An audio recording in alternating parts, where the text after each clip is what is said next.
pa at tila natakot ang isang tuta ng lapitan ng mga taga-Animal Rescue PH. Pero kalaunay, napaamo rin at napakain nila. Isa lang ito sa mga pinuntahan ng mga rescuer at kanilang volunteers na mga aso't pusa sa lansangan sa Metro Manila para bigyan ng pagkain. Bakas din ang tuwa sa mga aso't pusa ng datnan ng mga rescuer.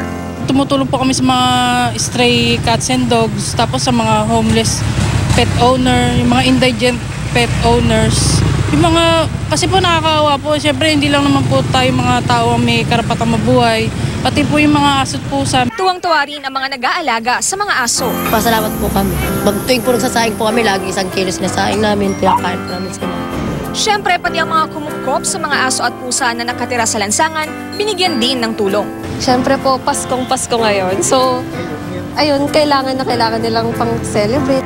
First time ni Glory Bell at ng kanyang kaibigan na mag-volunteer. Pareho silang animal lovers, kaya naman masarap daw sa pakiramdam na makatulong. Regardless po kung ano yung kaya nating ibigay, kapag naman po pinagsama-sama yung maliliit nating efforts, malaki po yung impact ng maitutulong po natin. Mensahe naman ng mga rescuers sa kanilang kapwa animal lovers. Kung may makita man tayong mga hayop, pakainin po natin. O kaya kung naawa mo tayo, i-adopt naman po natin para may maganda silang titaran. Labis naman ang pasasalamat ng kanilang mga natulungan. Merry Christmas po at maraming salamat. Victoria Tulad ng Tutok, 24 Oras.